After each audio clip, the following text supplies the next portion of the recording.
Vision கியா, நம்பகமான பார்வை. இப்ப யாரும் வர்ற வரைக்கும் காத்திருக்க தேவையில்லை. வணக்கம். முட்டை விலை மேலும் குறைய வாய்ப்புள்ளதாக தெரிவிக்கப்பட்டிருக்கிறது. முட்டை விலை குறைவடைந்து வரும் நிலையில் கோழி தீவனத்தின் விலை அதிகரிப்பால் தங்களது தொழிலை தொடர முடியாத நிலை ஏற்பட்டுள்ளதாக சிறிய அளவிலான முட்டை உற்பத்தி நடவடிக்கையில் ஈடுபடுபவர்கள் தெரிவிக்கின்றனர். தற்போது சந்தையில் முட்டை ஒன்று 28 முதல் 30 ரூபாவுக்கு இடைப்பட்ட விலையில் விற்பனை செய்யப்படுகிறது. கோழி தீவனம் மற்றும் மருந்துகளின் விலை குறைக்கப்படுமானால் முட்டையினை மேலும் குறைந்த விலையில் வழங்க முடியும் என முட்டை உற்பத்தியாளர்கள் தெரிவிக்கின்றனர்.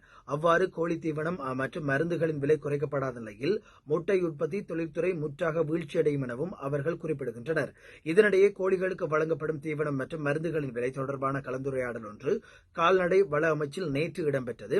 கோழி தீவனத்திற்காக இறக்குமதி செய்யப்படும் சோளத்தினை அரசாங்கத்தின் தலையீட்டுடன் குறைந்த விலையில் உற்பத்தியாளர்களுக்கு பெற்றுக் கொடுப்பதற்கு இதன்போது இணக்கப்பாடு எட்டப்பட்டிருக்கிறது. அத்தோடு சோளத்திற்கான இறக்குமதி வரியை குறைப்பதற்கும் ஜனாதிபதியுடன் கலந்துரையாடி நடவடிக்கை எடுக்கப்படும் என அமைச்சின் செயலாளர் உறுதியளித்துள்ளதாக கோழி பண்ணையாளர்கள் பாதுகாப்பு அமைப்பு ஒன்றியத்தின் ஒருங்கிணைப்பாளர் சஞ்சீவ கருணாசேகர தெரிவித்திருக்கிறார். விருப்பு வாக்கு தொடர்பில் இலங்கையர்களுக்கு போதுமான தெளிவு இல்லை என தெரிவிக்கப்பட்டிருக்கிறது. இலங்கையில் நடைபெற்று முடிந்த ஜனாதிபதி தேர்தல் அமைதியான ஒன்றாக இருந்தாலும் விருப்பு வாக்கு தொடர்பான வாக்காளர் மற்றும் தேர்தல் அதிகாரிகளுக்கு போதிய அறிவு இருக்கவில்லை என்பது கரிசனைக்குரியது என பொதுநலவாய நாடுகளின் தேர்தல் கண்காணிப்பாளர்கள் அறிவித்திருக்கிறார்கள். இலங்கையில் நடைபெற்ற ஜனாதிபதி தேர்தலை கண்காணித்த சர்வதேச அமைப்புகளில் பொதுநலவாய நாடுகளின் தேர்தல் கண்காணிப்பு அமைப்பும் ஒன்றாகும். பொதுநலவாய நாடுகளின் தேர்தல் கண்காணிப்பு அமைப்பு இலங்கையில் நடைபெற்று முடிந்த தேர்தல் தொடர்பாக வெளியிட்டுள்ள அறிக்கையில் விருப்பு வாக்கு தொடர்பான தெளிவு குறித்து கரிசனை தெரிவித்திருக்கிறது.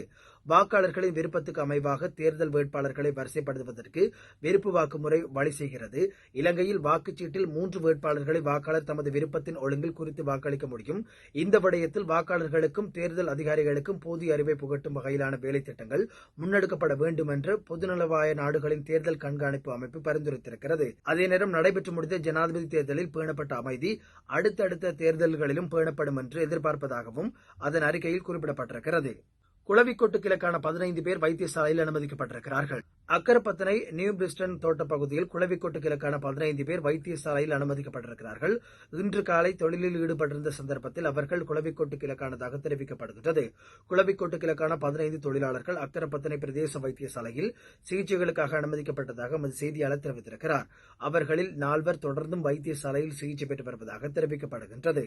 இவைதான் நாங்கள் எடுத்துள்ள முக்கியமான செய்திகள். தொடர்பாக மேலும் அறிந்து கொள்ள சூரியன் வானொலிக்கு எங்கள் சமூக வலைத்தளங்களை பின்தொடருங்கள்.